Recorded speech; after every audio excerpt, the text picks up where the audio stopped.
নমস্কার, আমি দীপঙ্কর বংচাটার থেকে।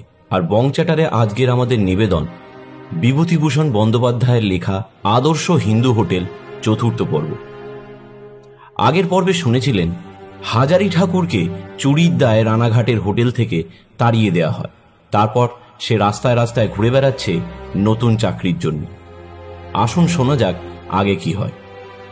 আজকের মহিলা কণ্ঠে রয়েছেন রিয়া, হাজারির কণ্ঠে রয়েছি আমি দীপঙ্কর এবং শিশু কণ্ঠে রয়েছে আত্মজা। প্রতিবারের মতো ফিনিক্স অডিওভার্স আমাদের এডিটিং করেছেন এবং থাম্বনেল সন্দীপন। আসুন শুরু করা যাক আদর্শ হিন্দু হোটেল চতুর্থ পর্ব।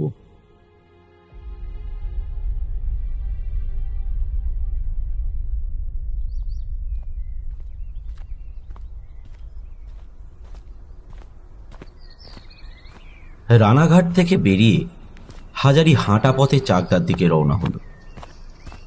প্রথমে ইচ্ছা ছিল ডাকঘরে গিয়ে বাড়িতে 2 টাকা মানি অর্ডার করবে, কিন্তু ডাকঘরে গিয়ে দেখল মানি অর্ডার নেওয়া বন্ধ হয়ে গিয়েছে। ডাকঘর খোলা না থাকার জন্য পরে অবশ্য হাজারি ভগবানকে ধন্যবাদ দিয়েছিল। চাকদা যাওয়ার মাঝখানে সেগুন বাগানের মধ্যে সন্ধ্যার অন্ধকার নামল। একটা সেগুন গাছের তলায় 2খানা গরুর গাড়ি দাঁড়িয়ে আছে। লোকজন নেমে গাছতলায় রান্না চড়িয়েছে। হাজারি জিজ্ঞাসা করে জানল সম্মুখের পূর্ণিমার কালীগঞ্জে গঙ্গা স্নানের মেলা উপলক্ষে এরা মেলায় দোকান করতে যাচ্ছে। হাজারি তাদের সঙ্গ নিল। রাত্রে আহারাদির পর সবাই গাছতলায় শুয়ে রাত্রি কাটালো। দোকানের মালিকের নাম প্রিয়নাথ ধর, জাতিতে সুবর্ণ বণিক। মনোহারী দোকান নিয়ে এরা মেলায় যাচ্ছে। হাজারির পরিচয় পেয়ে ধর মহাশয় প্রস্তাব করল যে মেলায় কয়েকদিন তারা শুধু কেনা বেচা নিয়েই ব্যস্ত থাকবে। কাজেই এই কয়দিন যদি হাজারি রান্না করে তাদের সকলকে খাওয়ায়, তবে সে দৈনিক খোরাকি ও মেলা অন্তে কয়দিনের মজুরি স্বরূপ 2 টাকা পাবে। প্রিয়নাথ ধরের দোকান 3খানা, একখানা তার নিজের, অপর 2খানি তার জামাই ও ভাতুষপুত্রের। কম মাইনে যে ওস্তাদ রাঁধুনি পেয়েছে, হাজারির প্রথম দিনের রান্নাতেই তারা সেটা বুঝতে পেরে গেল। সকলেই খুব খুশি। মেলায় পৌঁছে কিন্তু হাজারি দেখল রান্নার চেয়ে অধিকতর লাভের একটি ব্যবসা এই মেলাতেই তার জন্য অপেক্ষা করে আছে। সে জিনিসপত্র কিনে এনে তেলে ভাজা কচুরি, সিঙ্গারা এইসবের দোকান খুলে বসলো ধর মহাশয়ের দোকানের ঠিক পাশে। বিনামূল্যে কচুরি খাওয়ার লোভে ধর মহাশয় আর কোনো আপত্তি করলেন না। কদিন দোকানে অসম্ভব রকমের বিক্রি হলো। মূলধন ছিল আগে সেই 2 টাকা। শেষে খরিদ্দারের সংখ্যা বৃদ্ধি পাওয়াতে হাজারি ধর মহাশয় তহবিল থেকে কয়েকটি টাকা ধার নিল। চতুর্থ দিনের সন্ধেবেলা দোকানপাট ওঠানো হলো। মেলা শেষ হয়ে গিয়েছে। ধর মহাশয় তহবিলের দেনা শোধ করে ও সকল প্রকার খরচ বাদ দিয়ে হাজারি দেখল 13.5 টাকা লাভ দাঁড়িয়েছে। তার উপর আবার ধর মহাশয়ের রান্নার মজুরি 2 টাকা নিয়ে মোট 15.5 টাকা। প্রিয়নাথ ধর বললেন, ঠাকুর মশাই, আপনার রান্না যে এত চমৎকার, তার যখন আপনাকে সেই সেগুন বাগানে প্রথম কাজে লাগালু, তখন কিন্তু ভাবিনি আমি বড়লোক নই, বাড়িতে মেয়েরাই রাঁধে, না হলে আমি কিন্তু আপনাকে কিছুতেই ছাড়তুম না। বাড়িতে 10টি টাকা পাঠিয়ে দিয়ে হাজারির মন খানিকটা সুস্থ হলো। এখন সংসারের ভাবনা সম্বন্ধে মাসখানেকের মতো নিশ্চিন্ত থাকতে পারে সে। এই 1 মাসের মধ্যে নতুন অবশ্যই কিছু একটা জুটে যাবে। কালীগঞ্জ থেকে যশোর যাওয়ার পাকা রাস্তা বেয়ে হাজারি আবার পথ চলল। এই পথের দুধারে বন জঙ্গল বড্ড বেশি।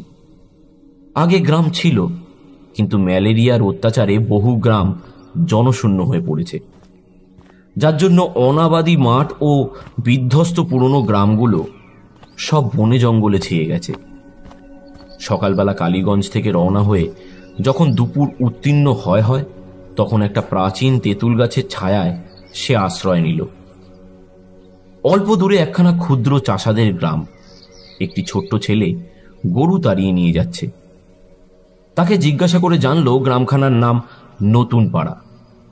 বেশিরভাগই গোয়ালাদের বাস। হাজারি গ্রামের মধ্যে ঢুকে প্রথমেই যে খড়ের বড় আটচালা ঘরটা দেখল, তার উঠোনে গিয়ে দাঁড়ালো। বাড়ির মালিক কাউকেই দেখতে পেল না। একদিকে বড় গোয়াল, অনেকগুলি বলদ গরু বিচালির জাপ কাটছে। একটি ছোট মেয়ে বাইরে উঠোনে এসে দাঁড়ালো। হাজারি তাকে ডেকে বলল, খুকি, এই শোনো, বাড়িতে কেউ আছে? মেয়েটি ভয় পেয়ে কোনো উত্তর না দিয়েই বাড়ির ভেতর ঢুকে গেল। প্রায় আধ ঘন্টা অপেক্ষা করবার পর বাড়ির মালিক আসলো। তার নাম শ্রীচরণ ঘোষ। হাজারিকে খুব খাতির করে সে বসালো। দুপুর গড়িয়ে গিয়েছে, সুতরাং রান্না খাওয়া করতে বলল। বাড়ির ভেতর থেকে একখানা জলচৌকি ও একখানা বালতি এনে সামনে রেখে দিল। এরাও গোয়াল ঘরের একপাশে রান্নার জোগাড় করে দিয়েছিল।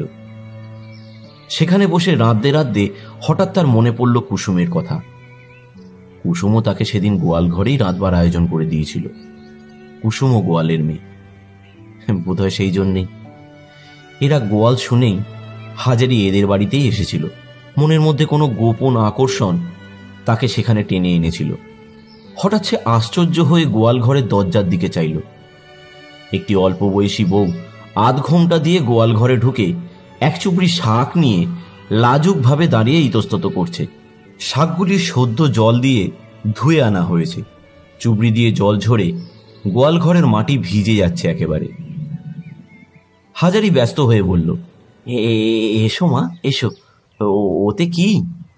বউটি লাজুক মুখে একটু হেসে বলল, চাপা নোটে শাক, এখানে রাখি। বউটি কুসুমের চেয়েও বয়সে ছোট। হঠাৎ একটা অকারণ স্নেহে হাজারির মন একেবারে ভরে উঠল। সে বলল, রাখো মা, রাখো। খানিকটা পরে বউটি আবার ঘরের মধ্যে গোটা কতক কাঁঠাল বিচি নিয়ে ঢুকল। এবার সে যেন অনেকটা নিঃসংকোচ। বাবার বয়সী এই শান্ত প্রৌঢ় ব্রাহ্মণের নিকট সংকোচ করতে তার আর বাধছিল না। হাজারিকে বলল, কাঁঠাল বিচি খান? খাই না, কিন্তু ওগুলো কেটে দেবে? আমি ডাল চড়িয়েছি, এখন আর কখন কুটি বলো। বউটি এক পাথরের বাটিতে কাঁঠাল বিচি এনেছিল। বাটিটা নামিয়ে ছুটে গিয়ে একখানা বঁটি নিয়ে আসলো এবং বিচিগুলো কাটতে বসে গেল। হাজারির মন তৃষিত ছিল। এরা সবাই মেয়ের মতো, সবাই ভালোবাসে, সেবা করে, মনের দুঃখ বোঝে। হাজারির কোনো কথা বলবার আগেই বউটি বলল, আপনার গায়ে আমি কত গেছি। হাজারি অবাক হয়ে বলল, আমার গা? আমার গা তুমি কি করে জানলে? তুমি সেখানে কি করে গেলে? গঙ্গাধর ঘোষ, আমার পিসে মশাই। হো, তুমি জীবনের ভাইজি? তাহলে তো কুসুমকে চেনো। কুসুম দিদিকে তার বিয়ের আগে অনেকবার দেখেছি, বিয়ের পর আর কখনো দেখিনি। সে আজকাল কোথায় থাকে জানেন? সে থাকে ওই রানাঘাটে, শ্বশুর বাড়িতে। তবে তোমাকে মা বলে খুব ভালো করেছি। কুসুম আমার মেয়ের মতো। বউটি বিচি কোটা বন্ধ রেখে গলায় আঁচল জড়িয়ে দূর থেকে প্রণাম করল। এসো মা, চিরজীবী হও, সাবিত্রী সমান হও মা। আপনি যখন উঠোনে দাঁড়িয়ে, তখনই আমি আপনাকে দেখে চিনেছি। আমি তো শাশুড়িকে গিয়ে বললাম আমার পিসিমার গায়ের মানুষ উনি। তখন শাশুড়ি গিয়ে শ্বশুরকে জানালে। বেশ মা, বেশ, আসবো আসবো। আমার আরেকটি মেয়ে হলো, তার সঙ্গে দেখাশোনা করে যাব। ভালোই হলো। আজ কিন্তু আপনাকে যেতে দেব না, থাকতে হবে এখন এখানে। না মা, আমার থাকা হবে না। না, তা হবে না। যান দেখি কেমন করে যাবেন। আমি জোর করতে পারি না বুঝি? অবশ্যই পারো মা, কিন্তু আমার মনে তো শান্তি নেই। আবার সুদিন পেলে এসে দুদিন না হয় ঘুরে যাব। কেন, কি হয়েছে আপনার? হাজারির স্বভাব দুর্লভ মন সহানুভূতির গন্ধ পেয়ে গলে গেল। সে তার চাকরি যাওয়ার আনুপূর্বিক ইতিহাস সংক্ষেপে বর্ণনা করে গেল ডাল নামিয়ে চচ্চড়ি রাতভার ফাঁকে ফাঁকে। একটু গর্ব করবার লোভও সম্বরণ করতে পারল না। রান্না যা আমি করতে পারি না মা, এই তোমার কাছে গোমর করে বলছি নে, এই অমন রান্না রানাঘাটের কোনো হোটেলে কোনো বামুন ঠাকুর রাঁধতে পারবে না। হয় না হয় মা, এই তোমাদের এইখানে এই যে চচ্চড়ি রাঁধছি, তোমাদের সকলকে খাইয়ে দেখাবো। আমি জোর করে বলতে পারি এরকম চচ্চড়ি কখনো খাওনি, আর কখনো খাবেও না। বউটি বিস্ময়ে সম্ভ্রমে মুগ্ধ দৃষ্টিতে হাজারের দিকে চেয়েছে তার কথা শুনছিল। তাহলে কিন্তু আমায় শিখিয়ে দিতে হবে খুড়োমশাই। একদিনের কর্ম তো নয় মা, শেখালেও শিখতে পারা কঠিন হবে। তোমায় ফাঁকি দেওয়া আমার ইচ্ছে নয় মা, এই শেখা এক আধ দিনের ব্যাপার নয়। তা আপনি যখন অমন রাঁধুনি, আপনার আবার চাকরির ভাবনা কি? কত বড় লোকের বাড়ি, ভালো মাইনে দিয়ে রাখবে। অদৃষ্ট যখন খারাপ হয় মা, কিছুতেই কিছু হয় না। হাতে টাকা থাকে দুদিন চেষ্টা চরিত্র করে বেড়াতে পারি। বেড়াবো কি, রেস তো ফুরিয়ে এসেছে কিনা। ক টাকা লাগবে বলুন? কেন, তুমি দেবে নাকি? যদি দিই? সে আমি নিতে পারিনি মা, কুসুমও দিতে চেয়েছিল, কিন্তু তা আমি নেব কেন? তোমরা মেয়ে মানুষ, ব্যাঙের আদুলি পুঁজি করে রেখেছ, তা থেকে নিয়ে তোমাদের ক্ষতি করতে আমি চাইনি। আচ্ছা, আপনাকে যদি আমি টাকা ধার দিই? আপনাকে বলি, শুনুন খুড়োমশাই, আমার মার কাছ থেকে আমি কিছু টাকা এনেছিলাম। এখানে কি আর রাখবার জো আছে? একটা কথা বলবো? এদিক ওদিক চেয়ে শুন নিচু করে বলল, ননদ আর যা ভালো লোক নয়, এক্ষুনি যদি টের পায় নিয়ে নেবে। আমি আপনাকে টাকা ধার দিচ্ছি, আপনি সুদ দেবেন কত করে বলুন? এই কুশিদ লোভী সরলা মেয়েটির প্রতি হাজারির মন করুণায় ও মমতায় গলে গেল। সে আরও খানিক মজা দেখতে চাইল। এমনি টাকা দেবে মা, আমায় বিশ্বাস কি? তা বিশ্বাস না করলে কি আর এ কারবার চলে? আর আপনি তো চেনা লোক, আপনার গাঁ চিনি, বাড়ি চিনি। চিনলেই হলো, একটা লেখাপড়া করে নেবে তো। কত টাকা দিতে চাও? আমার কাছে 80 টাকা আছে, সবই দিতে পারি যদি নেন। তবে সুদ কত করে দেবেন বলুন? কত করে চাও বলো? তা আপনি যা দেবেন, টাকায় 2 পয়সা করে রেট। তা আপনি না হয় 1 পয়সা করেই দেবেন। কিন্তু কিন্তু আপনার পায়ে পড়ি খুড়োমশাই, টাকাগুলো আমার আলাদা করে তোরঙ্গতে তোলা আছে, কেউ জানে না। আপনাকে এনে দিই, টাকাগুলো আপনি খাটিয়ে দেবেন। কাকে বিশ্বাস করে দেব, কে নিয়ে আর দেবে না? কই, লেখাপড়ার কথা বললে না তো? আমি তো লেখাপড়া জানি নে, কি আর লেখাপড়া করে নেব? আপনি চান তো কিছু একটা লিখে দিয়ে যান, কিন্তু সে কাজে লোক জানাজানি হবে, সে কাজের কোনো দরকার নেই। আপনি চান তো নিয়ে যান, আমি দিচ্ছি, মিটে গেল। এর আবার লেখাপড়া কি? ইতিমধ্যে রান্না বান্না শেষ হয়ে গেল।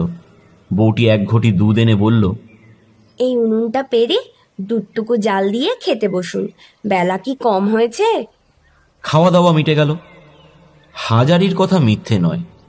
গোয়ালা বাড়ির সকলে এক বাক্যে বলল, এরকম রান্না খাওয়া তো দূরের কথা, সামান্য জিনিস যে খেতে এমন ধারা হয় তা তারা শোনেওনি। বিকালে বিশ্রাম করে উঠে হাজারি যাওয়ার জন্য প্রস্তুত হলো। তার ইচ্ছা ছিল আর একবার বউটির সঙ্গে দেখা করার। পল্লীগ্রামে মেয়েদের সঙ্গে কড়াকড়ি পর্দা নাই, সে জানে। বিশেষত ব্রাহ্মণ কায়স্থ ছাড়া অন্য জাতির মেয়েদের মধ্যে।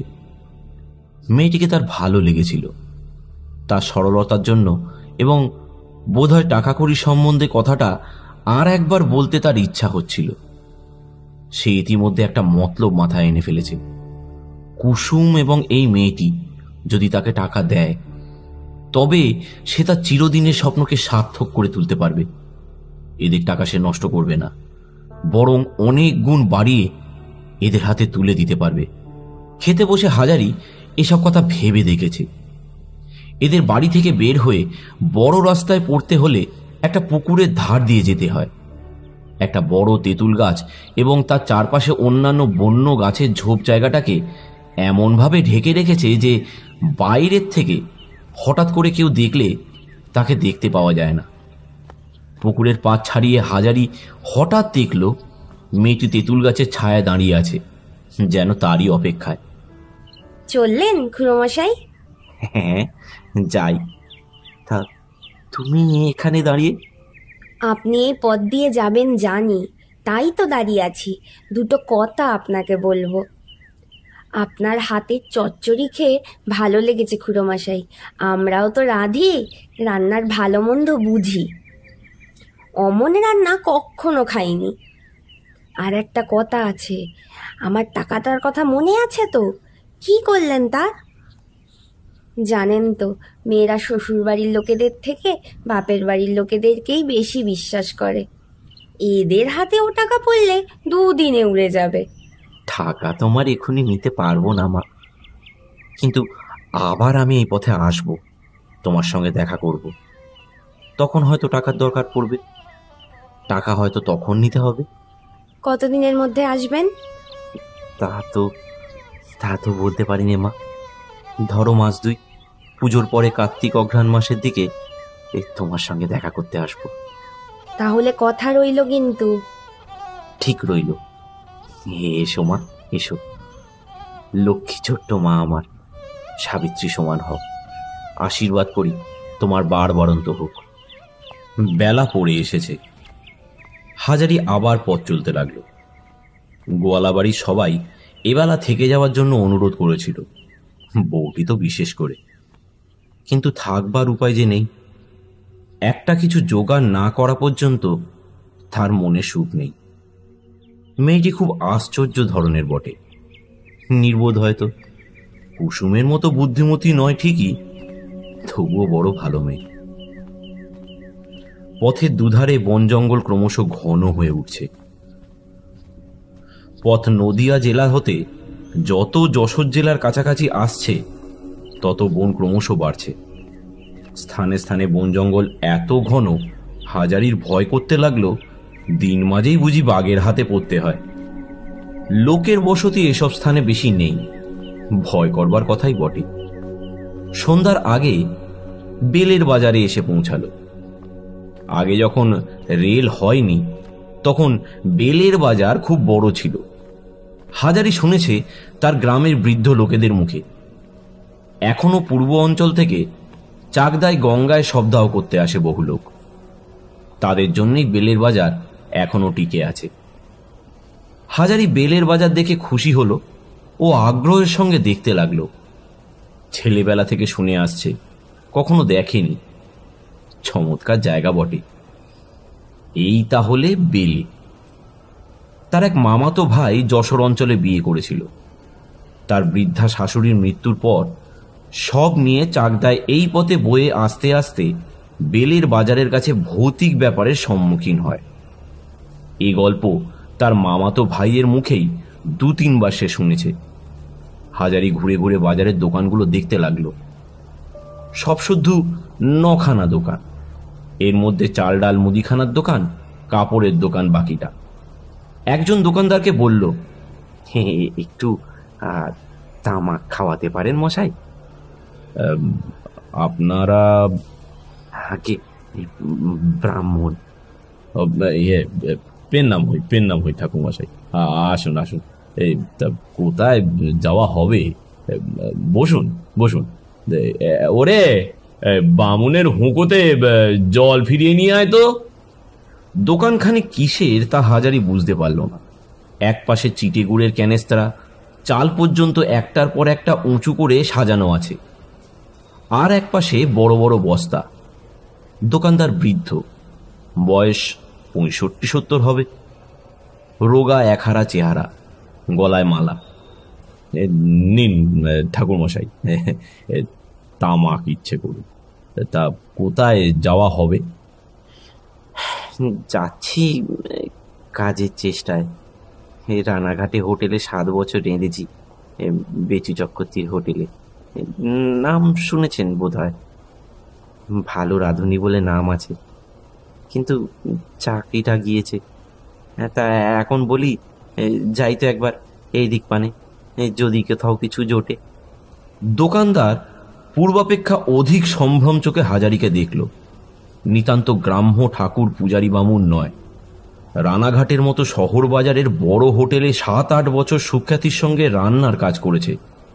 কত দেখেছে, কত শুনেছে, কত বড় লোকের সঙ্গে মিশেছে।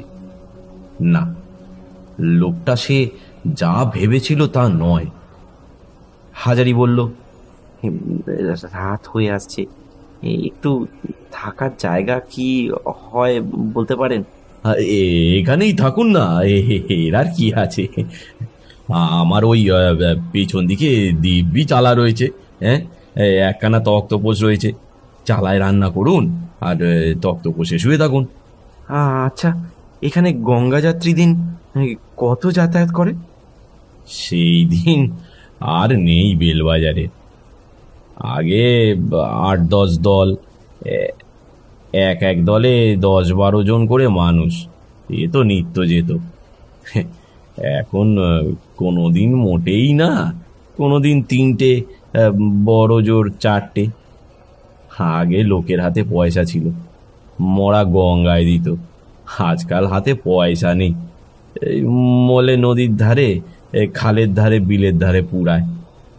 হাজারি ভাবছিল বেলের বাজারে একখানা ছোট হোটেল চলতে পারে কিনা। 3 দল গঙ্গা যাত্রীতে 30টি লোক থাকলে যদি সকলে খায় তবে 30 জন খরিদ্দার।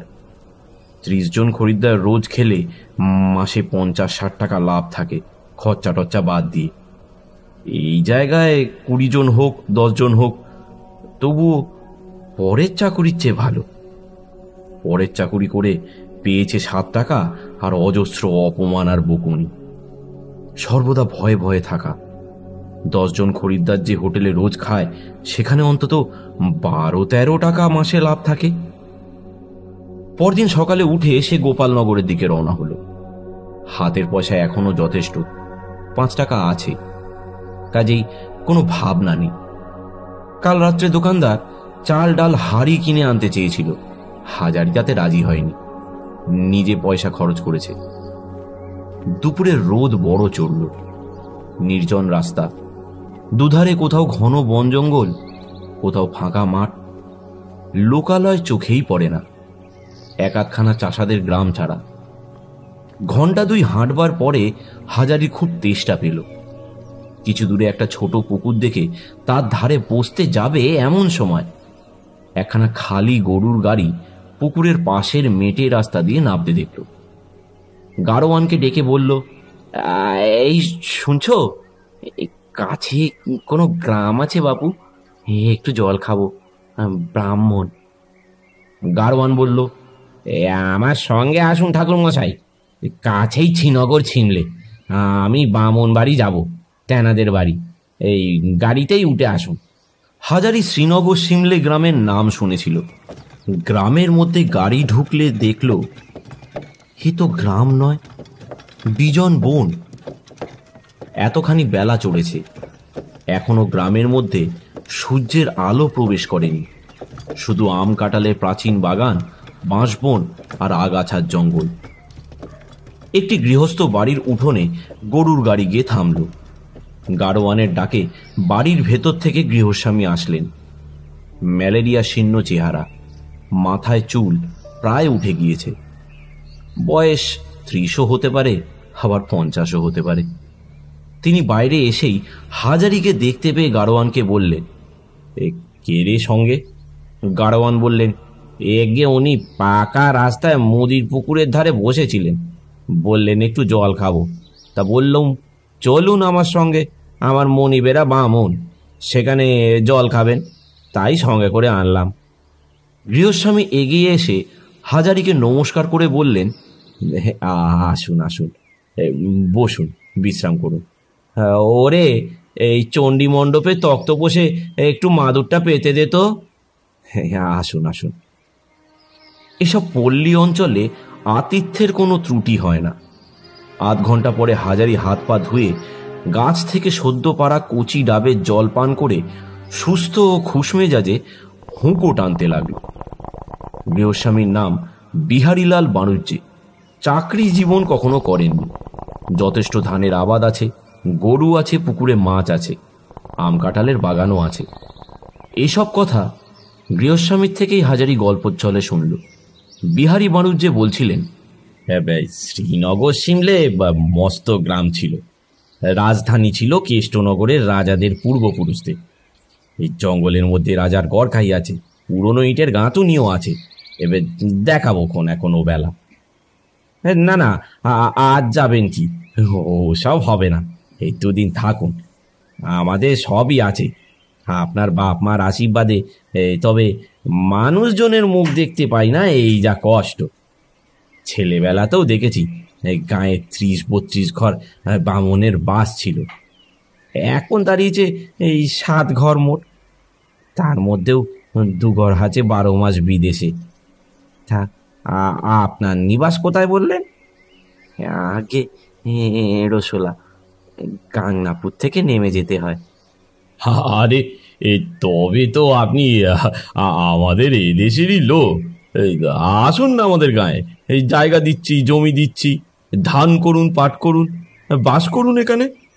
তবুও 1 ঘর লোক এই বারুক গ্রামে, তো আসুন না।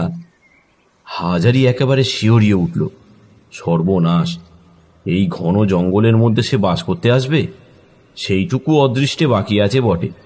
শহর বাজারে থেকে সে শহরের কলকোলাহল কর্মব্যস্ততাকে পছন্দ করে ফেলেছে।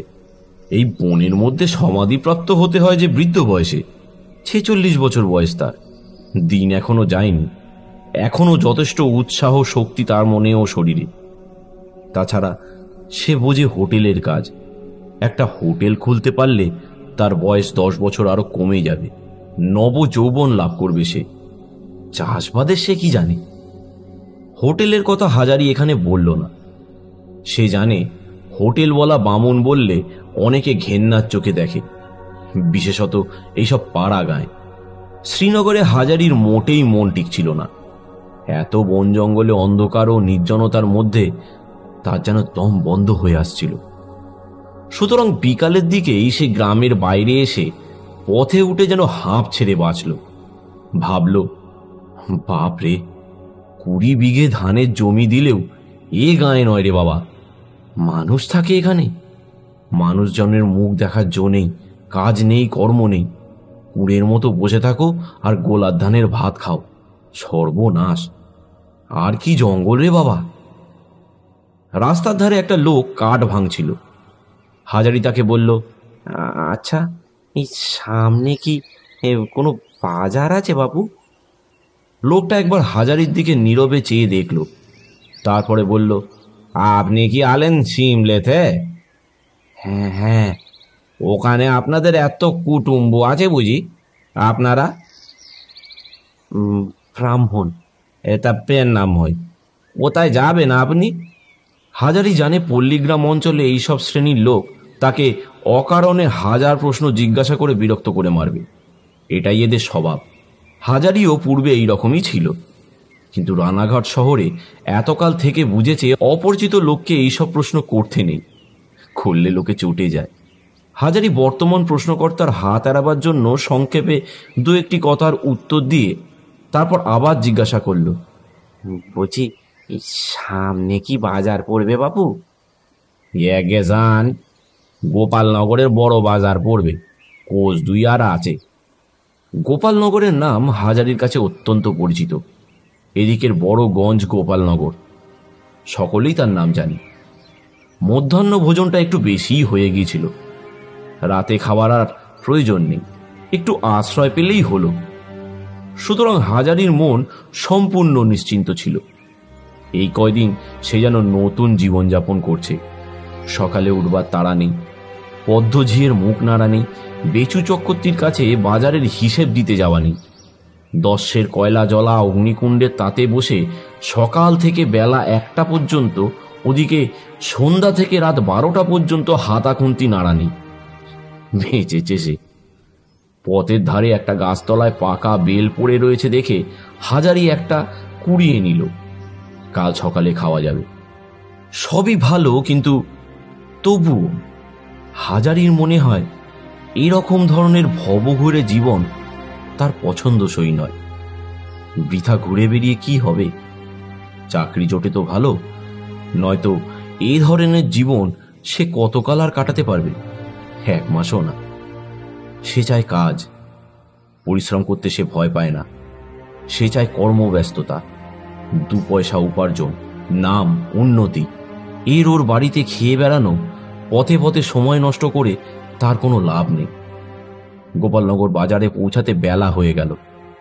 বেশ বড় বাজার, অনেকগুলো ছোট বড় দোকান, ভালো ব্যবসার জায়গা বটে। হাজারি একটা বড় কাপড়ের দোকানের সামনে টিউবওয়েলে হাত মুখ ধুয়ে নিল। কাছেই একটা কালী মন্দির। মন্দিরের রোয়াকে বসে সম্ভবত মন্দিরের পূজারী ব্রাহ্মণ হুঁকা টানছে দেখে হাজারির তামাক খাওয়ার জন্য কাছে গিয়ে দাঁড়ালো। একবার তামাক খাওয়াবেন? আপনারা? আগে বামুন। বসুন বসুন, এই নিন। আপনি কি এই মন্দিরে মায়ের পুজো করেন? আগে হ্যাঁ। আপনার কোথা থেকে আসা হচ্ছে? আগে আমার বাড়ি গাংনাপুরের সন্নিকটে রসোলা। রাঁধুনির কাজ করি, চাকরির চেষ্টায় বেরিয়েছি। এখানে কেউ রাঁধুনি রাখবে বলতে পারেন? একবার ওই বড় কাপড়ের দোকানে গিয়ে খোঁজ করুন। ওরা বড় লোক, রাঁধুনি ওদের দরকার টরকার পড়ে। ওরা যাতে তিলি, বাজারের সেরা ব্যবসাদার, ধনী লোক। হাজারি কাপড়ের দোকানে ঢুকে দেখল একজন শ্যামবর্ণ দোহারা চেহারার লোক গদির ওপর বসে আছে। এই লোকটি যে দোকানের মালিক সেটা না বললেও বোঝা যায় ঠিকই। হাজারিকে ঢুকতে দেখে লোকটি বলল, আসুন আসুন, এই তা কি চাই? ওদিকে যান, ওয়ে দেখো তো ইনি কি নেবেন। বলে লোকটি দোকানের অন্য যে অংশে অনেকগুলো কর্মচারী কাজ করছে সেই দিকে দেখিয়ে দিল। হাজারি বলল, আগে বাবু, দরকার তো আপনার কাছে। আমি রান্না করি, ব্রাহ্মণ। শুনলাম আপনার বাড়িতে রাঁধুনি রাখবেন, তাই। ও, আপনি রান্না করবেন? তো রাঁধতে জানেন ভালো? কোথায় ছিলেন এর আগে? আগে আগে রানাঘাট হোটেলে ছিলাম 7 বছর। হোটেলে? হোটেলের কাজ আর বাড়ির কাজ এক নয় বাবু। এ খুব ভালো রান্না চাই। আপনি কি তা পারবেন? কলকাতা থেকে কুটুম্ব আসে আমার প্রায়ই। হাজারি হেসে ভাবল, তুমি আর কি রান্না খেয়েছো জীবনে? কাপড়ের দোকান করেই তো মরেছ বই। তেমন রান্না কোনোদিন চোখেই দেখনি। কিন্তু মুখে বলল, বাবু, একদিনের জন্য দেখুন না, রান্না ভালো না হয় এমনি চলে যাব, কিছু দিতে হবে না। দোকানের মালিক পাকা ব্যবসাদার, লোক চেনে। হাজারির কথার ধরন দেখে বুঝল এ বাজে কথা বলছে না। বলল, আচ্ছা, আপনি আমাদের বাড়িতে যান।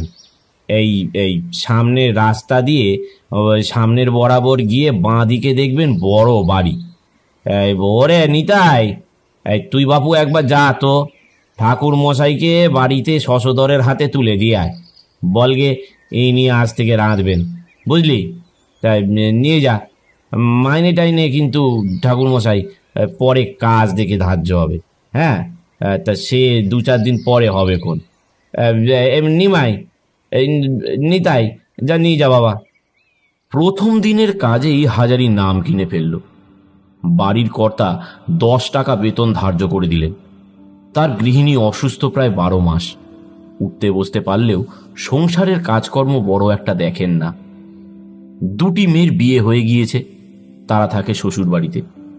একটি 16-17 বছরের ছেলে স্কুলে পড়ে, আর তার একটি 8 বছরের ছোট মেয়ে। বাড়ির সকলেই ভালো লোক। এতদিন চাকরি করে হাজারির যে খারাপ ধারণা হয়েছিল পরের চাকুরি সম্বন্ধে, এখানে এসে তা চলে গেল। এরা জাতিতে গন্ধবণিক। বাড়ির সকলেই ব্রাহ্মণকে খাতির করে চলে। হাজারির মৃদু স্বভাবের জন্য সে অল্প দিনের মধ্যে বাড়ির সকলের মধ্যে প্রিয় পাত্র হয়ে উঠল। মাসখানেক কাজ করবার পর হাজারি প্রথম মাসের বেতন পেয়েই বাড়ি যাওয়ার ছুটি চাইল। অনেকদিন বাড়ি যাওয়া হয়নি। টেপিকে কতকাল দেখেনি। দোকানের মালিক ছুটিও দিয়ে দিলেন। গোপালনগর স্টেশনে ট্রেনে চড়ে বাড়ি আসতে প্রায় 3 আনা ট্রেন ভাড়া লাগে। মিছিমিছি 3 আনা পয়সা খরচ করে লাভ নেই। হাঁটা পথে মাত্র 7-8 ক্রোশ হাজারিদের গ্রাম, হেঁটে যাওয়াই ভালো। বাড়ি পৌঁছাতে সন্ধে হয়ে গেল। টেপি ছুটে এসে বলল, আরে বাবা, কোথা থেকে এলে? এসো এসো। তারপর সে ঘরের ভেতর থেকে পাখা এনে বাতাস করতে বসে গেল।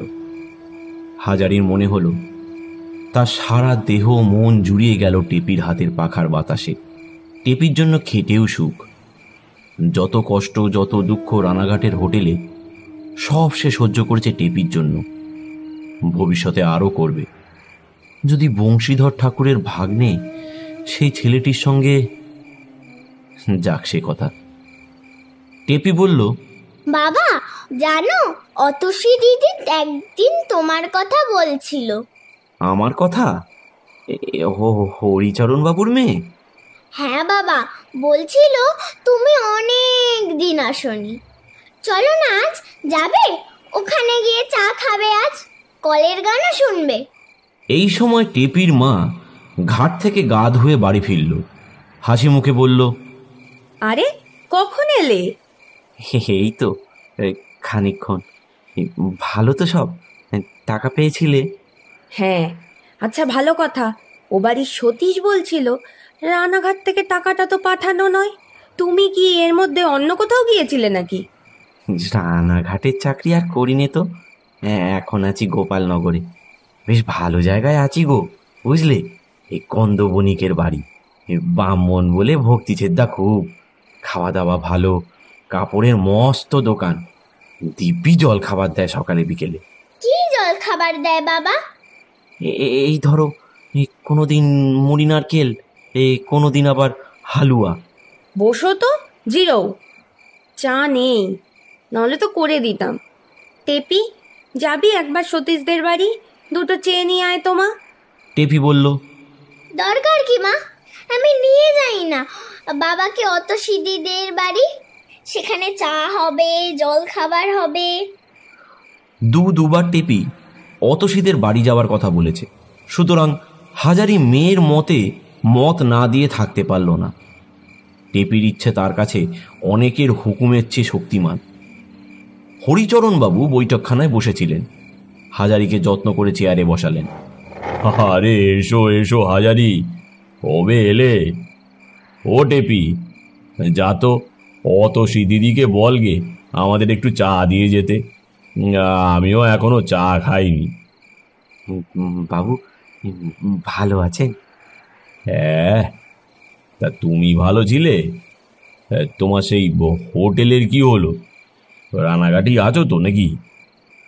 হাজারি সংক্ষেপে রানাঘাটে চাকরি যাওয়া থেকে গোপালনগরে পুনরায় চাকরি পাওয়া পর্যন্ত বর্ণনা করল।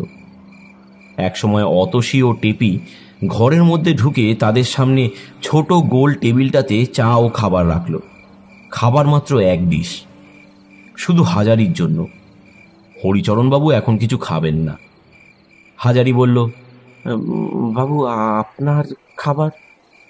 ও তুমি খাও, তুমি খাও। আমার এখন আবার খেলে অম্বল হয়। আমি এখন শুধু চা খাবো। হাজারি ভাবল, এত বড় লোক, এত ভালো জিনিস ঘরে, কিন্তু খেলে অম্বল হয় বলে খাওয়ার জো নেই। এটা কি ধরনের দুর্ভাগ্য! বয়স 46 হলে কি হয়, অম্বল কাকে বলে সে এখনো জানে না। ভূতের মতো খাটনির কাছে অম্বল টম্বল দাঁড়াতে পারে না। তবে খাবার জোটে না, এই যা দুঃখ। অতসী কিন্তু বেশ বড় রেকাবি সাজিয়ে খাবার এনেছে।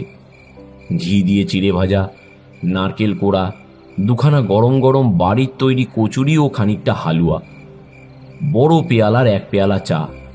অতসী এটুকু জানে যে টেপির বাবা তার বাবার মতো অল্পভোজী প্রাণী নয়।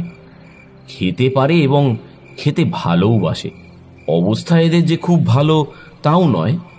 সুতরাং টেপির বাবাকে ভালো করিয়ে খাওয়াতে হবে।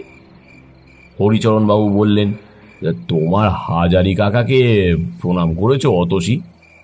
হাজারি ব্যস্ত ও সংকুচিত হয়ে পড়ল। অতসী তার পায়ের ধুলো নিয়ে প্রণাম করতে সে চিড়ে ভাজা চিবাতে চিবাতে কি বলল ভালো বোঝা গেল না। অতসী কিন্তু চলে গেল না। সে হাজারির সামনে কিছু দূরে দাঁড়িয়ে তাকে ভালো করে দেখছিল। টেপি গল্প করেছে তার বাবা একজন পাকা রাঁধুনি। অতসীর কৌতূহলের এটাই প্রধান কারণ। হরিচরণবাবু বললেন, তা এখন কদিন বাড়িতে আছো তো? আগে পরশু চলে যাব, পরে চাকরি, থাকলে তো চলে না। তা তোমার সেই হোটেল খোলার কি হলো? আগে এখনো কিছু করতে পারিনি বাবু। টাকার জোগাড় না করতে পারলে তো বুঝতেই পারছেন। তাহলে ইচ্ছে আছে এখনো? ইচ্ছে আছে খুব। এই শীতকালের মধ্যে এই চা হয় কিছু একটা করে ফেলবো। কাকা, গান শুনবেন? আরে হ্যাঁ হ্যাঁ হ্যাঁ, তাই তো। আমি একদম ভুলেই গিয়েছি। শোনো না হাজারি, অনেক নতুন রেকর্ড আনিয়েছি বুঝলে। নিয়ে এসো তোমা অতসী, শুনিয়ে দাও তোমার হাজারি কাকাকে। হাজারি ভাবল, বেশ আছে এরা, তার মতো খেটে খেতে হয় না, শুধু গান আর খাওয়া দাওয়া। সন্ধ্যা হয়েছে। এই সময় উনুনে আঁচ দিয়ে ধোঁয়ার মধ্যে ছোট্ট রান্নাঘরে বসে মনিব গৃহিণীর ফর্দ মতো তরকারি করছে সে অন্য সময়। 12 মাসই তার এই কাজ। ঘরের মধ্যে আবদ্ধ হয়ে থাকতে হয় 12 মাস বলেই পথে বেরিয়ে এলে তার আর আনন্দ ধরে না। তার আনন্দ হচ্ছে আজ। এমন চমৎকার সাজানো বৈঠকখানা, বড় আয়না, বেত মোড়া কেদারায় সে বসে চা খাচ্ছে। পাশে টেপি, টেপির বন্ধু কিশোরী মেয়েটি, কলের গান, যেন সব স্বপ্ন। কতদিন কুসুমের সঙ্গে দেখা হয়নি। আজ রানাঘাট ছেড়েছে প্রায় 4 মাসের ওপর। এই 4 মাস কুসুমকে সে একেবারেই দেখেনি। টেপিও মেয়ে, কুসুমও মেয়ে। আর নতুন পাড়া সেই বউটি, সেও আর এক মেয়ে। আজ কলের গানের সুমধুর সুরের ভাবুকতায় তার মন সকলের প্রতি দরদ ও সহানুভূতিতে ভরে গিয়েছে। অনেকক্ষণ ধরে কলের গান বাজল। হরিচরণবাবু এর মধ্যে একবার বাড়ির ভিতরে কি কাজে যেন উঠে গেলেন। তখন রইল শুধু অতসী আর টেপি। বাবার সামনে বোধহয় অতসী বলতে সাহস করছিল না। হরিচরণবাবু বাড়ির ভেতরে চলে গেলে হাজারিকে বলল, কাকাবাবু, আমাকে রান্না শিখিয়ে দেবেন? তা কেন দেব না মা, কিন্তু তুমি রান্না জানো নিশ্চয়ই। কি কি রাঁধতে পারো? অতসী বুদ্ধিমতী মেয়ে। সে বুঝল যার সঙ্গে কথা বলছে রান্নার সম্বন্ধে সে একজন ওস্তাদ শিল্পী। সঙ্গীতের তরুণী ছাত্রী যেমন সংকোচের সঙ্গে তার যশস্বী সঙ্গীত শিক্ষকের কাছে রাগ রাগিনী সম্বন্ধে কথা বলে, তেমনি সসংকোচে বলল, তা পারি সব। শুক্তনি, চচ্চড়ি, ডাল, মাছের ঝোল। মা তো বড় একটা রান্নাঘরে যেতে পারেন না, তার মন খারাপ, তাই আমাকেই সব করতে হয়। টেপি বলছিল আপনি নিরামিষ রান্না বড় চমৎকার করেন, আমাকে শিখিয়ে দেবেন কাকাবাবু? টেপি বুঝি এইসব বলে তোমার কাছে? পাগলি মেয়ে কোথাকার, ওর কথা বাদ দাও। না কাকাবাবু, আমি অন্য জায়গাতেও শুনেছি আপনার রান্নার খুব সুখ্যাতি, সবাই তো বলে। পরে আবদারের সুরে বলল, আমাকে শেখাতে হবে কাকাবাবু, আমি ছাড়ছি না। আমি টেপিকে প্রায় জিজ্ঞাসা করি আপনি কবে আসবেন। আমি খোঁজ নিই, ও বলেনি আপনাকে? না কাকাবাবু, আমায় শেখান আপনি, আমার বড় শখ ভালো রান্না শিখি। ভালো রান্না শেখা একদিনে হয় না মা, মুখে বলে দিলেও হয় না। তোমার পেছনে আমায় লেগে থাকতে হবে অন্তত ঝাড়া 2 মাস 3 মাস। হাত ধরে বলে দিতে হবে তুমি রাঁধবে, আমি কাছে দাঁড়িয়ে তোমার ভুল ধরে দেব। এ না হলে শিক্ষা হয় না। তুমি আমার টেপির মতো, তোমাকে ছেঁদো কথা বলে ফাঁকি দেব না মা। ছেলে মানুষ, শিখতে চাইছো, শিখিয়ে দিতে আমার কোনো অসুবিধা নেই, কিন্তু কি করে যে সময় পাবো তোমায় শেখাবো বলে। অতসী সপ্রশংস দৃষ্টিতে হাজারির মুখের দিকে চেয়ে তার কথা শুনছিল। বিশেষজ্ঞ ওস্তাদের মুখের কথা, গুরুত্বপূর্ণ কথা, বাজে ছেঁদো কথা নয়। অনভিজ্ঞ আনাড়ির কথাও নয়, তার চোখে হাজারি দরিদ্র রাঁধুনি বামুন পিতা নয়। যে ব্যবসা সে ধরেছে সেই ব্যবসায় একজন অভিজ্ঞ ওস্তাদ পাকা শিল্পী। হাজারির প্রতি তার মন সম্ভ্রমে পূর্ণ হয়ে উঠল। পরদিন হাজারি ঘুম থেকে উঠে তামাক টানছে। এমন সময় হঠাৎ অতসীকে তাদের বাড়ির মধ্যে ঢুকতে দেখে সে রীতিমতো বিস্মিত হয়ে গেল। বড় মানুষের মেয়ে অতসী অসময়ে কি মনে করে তার এই গরিব মানুষের বাড়িতে আসলো? টেপি বাড়ি ছিল না। টেপির মাও অতসীকে আসতে দেখে খুব অবাক হয়েছিল। সে ছুটে গিয়ে তার বুদ্ধিতে যতটুকু আসে সেইভাবে জমিদার বাড়ির মেয়েকে অভ্যর্থনা করল। অতসী বলল, কাকাবাবু বাড়ি নেই খুড়িমা? টেপির মা বলল, হ্যাঁ হ্যাঁ মা, এসো আমার সঙ্গে, ওই তো কোণের দাওয়ায় বসে তামাক খাচ্ছে। টেপি কোথায়? সে মূলোর বীজ আনতে গিয়েছে সদগোপ বাড়িতে। বসো মা বসো, এসো আসনখানা পেতে। অতসী টেপির মার থেকে আসনখানা ক্ষিপ্র ও চমৎকার ভঙ্গিতে কেড়ে নিয়ে কেমন একটা সুন্দরভাবে হেসে বলল, আসনটা রাখুন খুড়িমা, ভারী আমি একেবারে গুরুদেব এলাম কি না, তা আবার যত্ন করে আসন পেতে দিতে হবে। এই হাসি ও এই ভঙ্গিতে সুন্দরী মেয়ে অতসীকে কি সুন্দরী না দেখালো। টেপির মা মুগ্ধ দৃষ্টিতে চেয়ে রইল অতসীর দিকে। ইতিমধ্যে হাজারি সেখানে এসে বলল, আরে কি মনে করে সকালে লক্ষ্মীমা? অতসী হাজারির কাছে গিয়ে বলল, আপনার সঙ্গে একটা কথা আছে। কি কথা মা? চলুন ওদিকে, একটু আড়ালে বলবো। হাজারি ভেবেই পেল না এমন কি গোপনীয় কথা অতসীর থাকতে পারে যে আড়ালে বলতে এসেছে এই সকালবেলায়। দাওয়ার ছাঁচতলায় গিয়ে বলল, কি কথা মা? কাকাবাবু, আপনি যদি কাউকে না বলেন তবে বলি। হাজারি বিস্মিত মুখে বলল, বলবো না মা, তুমি বলো। আপনি হোটেল খুলবেন বলে বাবার কাছে টাকা ধার চেয়েছিলেন? হ্যাঁ, কিন্তু সে তো এবার নয়, এই সেবারে। তোমায় কে বললে এসব কথা? সেসব কিছু বলবো না, আমি আপনাকে টাকা ধার দেব, আপনি হোটেল খুলুন। তুমি কোথায় পাবে? আমার কাছে আছে, 200 টাকা দিতে পারি। আমি জমিয়ে জমিয়ে রেখেছি, লুকিয়ে দেব, কিন্তু বাবা যেন জানতে না পারে, কেউ যেন জানতে না পারে। হাজারি চোখে জল আসলো। এই পর্যন্ত 3টি মেয়ে তার জীবনে আসলো, যারা সম্পূর্ণ নিঃস্বার্থভাবে তাকে তার উচ্চাসার পথে ঠেলে দিতে চাইছে। 3জনই সমান সরলা, 3জনই অনাত্মীয়া। তবে অতসী জমিদার বাড়ির সুন্দরী শিক্ষিতা মেয়ে, সে যে এতখানি টান টানবে এটা সম্পূর্ণ অপ্রত্যাশিত ধরনের আশ্চর্য ঘটনা। হাজারি বলল, কিন্তু কিন্তু তুমি এই কথা শুনলে কোথায় বলতে হবে মা? অতসী হেসে বলল, সেই কথা তো বলবো না, তা তো আগেই বলেছি। তাহলে টাকাও নেব না, আগে বলো কে বলেছে? আচ্ছা, নাম করলে তাকে কিছু বলবেন না বলুন। কাকে কি বলবো তাই তো বুঝতে পারছি না, বলা বলির মধ্যে কি আছে আর। আচ্ছা বলবো না, বলো তুমি।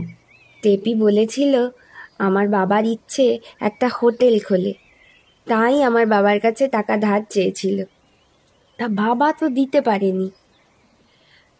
দেখুন কাকাবাবু, দাদা মারা যাওয়ার পরে বাবার মন খুব খারাপ হয়েছে, তাকে বলা না বলা দুই সমান।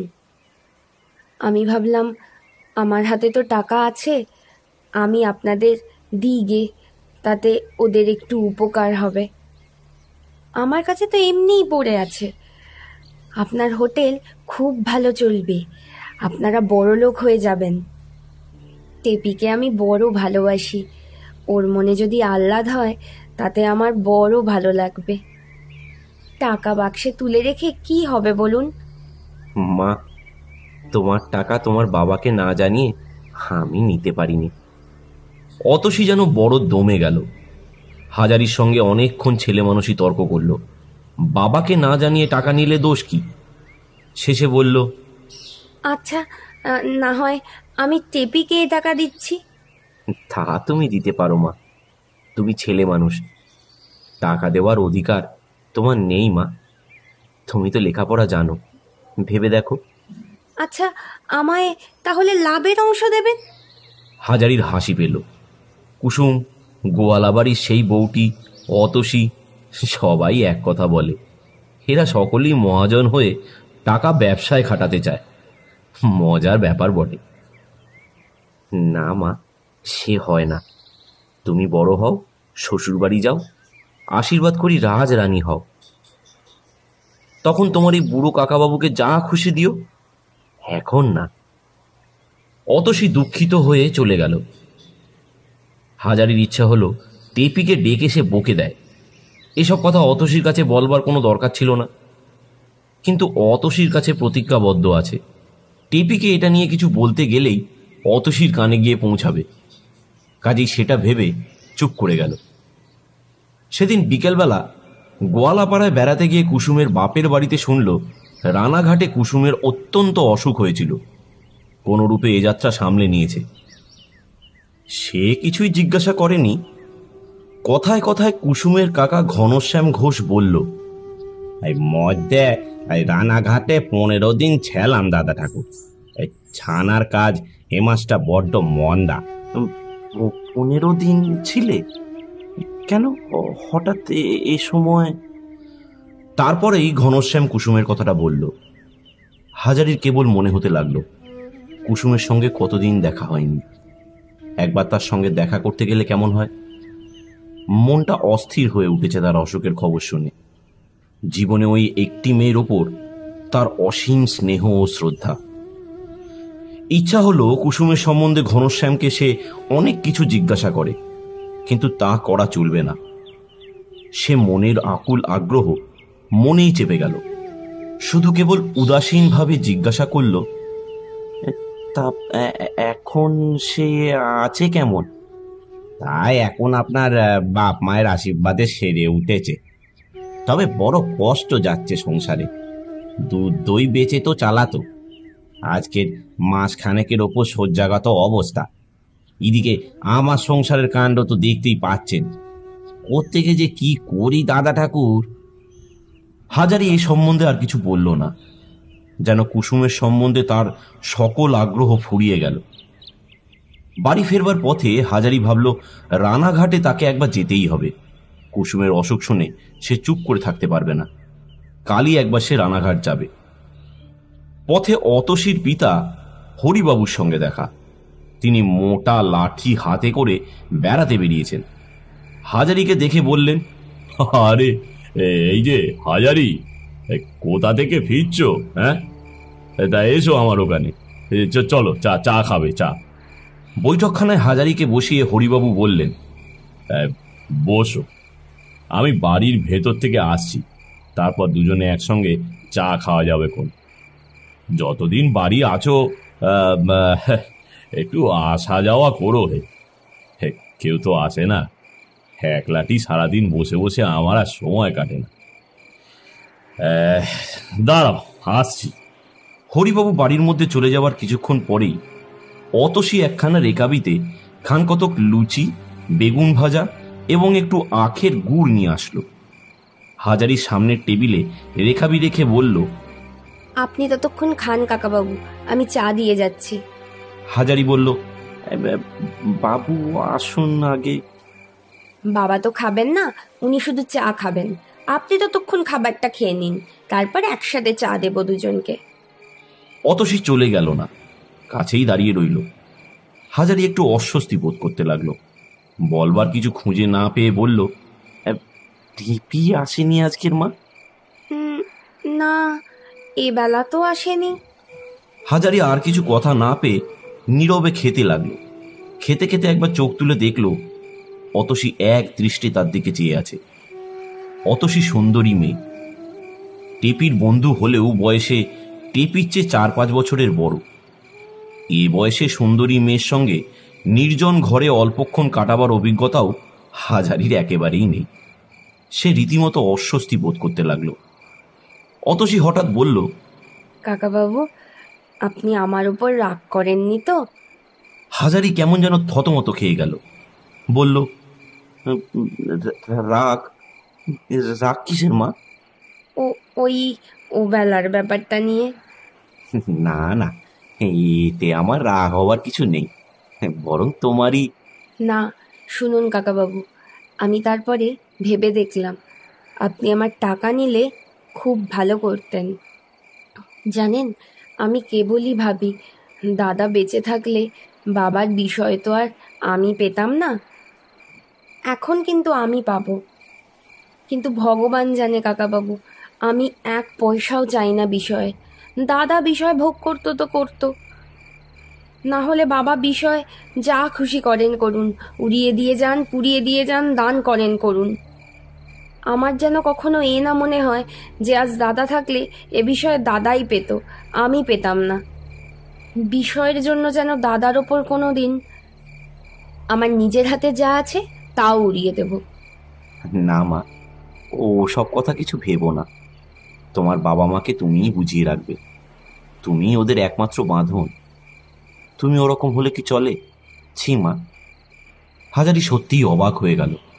ভাবল, এইটুকু মেয়ে, কি কি উঁচু মন দেখো একবার। বড় বংশ নইলে আর বলেছে কাকে? এ কি আর বেচুবাবুর হোটেলের পদ্মঝি? হাজারি বলল, হ্যাঁ আচ্ছা মা, আমাকে টাকা দেওয়ার তোমার এত ঝোঁক হলো কেন বলো তো? তোমরা মেয়েরা যদি ভালো হও তো খুবই ভালো, আর মন্দ হও তো খুবই মন্দ। আমায় তুমি বিশ্বাস করো মা। আপনি বুঝে দেখুন, না হলে আপনাকে টাকা দিতে আমি চাইবো কেন? তোমার বাবাকে না জানিয়ে দেবে? বাবাকে জানালে দিতে দেবেন না, অথচ আমি জানি এই টাকাটা দিয়ে আপনার উপকার হবে। আমি তো জানি আপনাদের সংসারের কষ্ট। টেপির বিয়ে দিতে হবে, কোথায় পাবেন টাকা? আপনার রান্নার যেমন সুখ্যাতি, আপনার হোটেল খুব ভালো চলবে। 6 বছরের মধ্যে না হয় আপনি আমার টাকা ফেরত করে দেবেন। হাজারি মুগ্ধ হয়ে গেল অতসীর হৃদয়ের পরিচয় পেয়ে। বলল, আচ্ছা, তুমি দিও টাকা, আমি নেব। হোটেল আমি এই মাসেই খুলব। তোমার মুখ দিয়ে ভগবান এই কথা বলেছেন মা। তোমরা নিষ্পাপ ছেলে মানুষ, তোমাদের মুখেই ভগবান কথা কন। তাহলে নেবেন তো ঠিক? ঠিক বলছি। এবার ঘুরে জায়গা দেখে আসি। রানাঘাট যাচ্ছি কাল সকালে, হয় সেখানে, নয়তো গোয়ারির বাজারে জায়গা দেখব। খবর পাবে তুমি। হ্যাঁ, আবার ঘুরে আসছি 3-4 দিনের মধ্যেই। বাবার আহ্নিক করা হয়ে গিয়েছে, বাবা আসবেন। আপনি বসুন, আমি আপনাকে চা দিয়ে যাচ্ছি। শুনুন কাকাবাবু, আপনি যেদিন হোটেলের জন্য বাবার কাছে টাকা চান, আমি সেদিন বাইরে দাঁড়িয়ে সব শুনেছিলাম। সেই থেকেই আমি ঠিক করে রেখেছি, আমার যা টাকা জমানো আছে আপনাকে আমি সব দেব। আচ্ছা, বলো তোমায় একটা সত্যি কথা, আমার উপর তোমার এত দয়া হলো কেন? বলবো কাকাবাবু, আপনার দিকে চেয়ে দেখে আমার মনে হতো আপনি খুব সরল লোক আর ভালো লোক। আমার মনে বড় কষ্ট হয় আপনাকে দেখলে, সত্যি বলছি কাকাবাবু। তবে দয়া বলছেন কেন? আমি তো আপনার মেয়ের মতো নাকি? বলেই অতসী এক প্রকার কুণ্ঠা ও লজ্জা মিশ্রিত হাসি হাসল। হাজারি বলল, তুমি আজ জন্মে আমার মা ছিলে, তাই দয়ার কথা বলছি, নইলে কি সন্তানের ওপর এত মমতা হয়? তুমি সুখে থাকো মা, রাজরানী হও, এই আশীর্বাদ করছি। আমি তোমার গরিব কাকা, এর বেশি আর কি করতে পারি বলো? অতসী এগিয়ে এসে হঠাৎ নিচু হয়ে হাজারির পায়ের ধুলো নিয়ে প্রণাম করল এবং আর একটুও না দাঁড়িয়ে তক্ষুনি বাড়ির মধ্যে চলে গেল।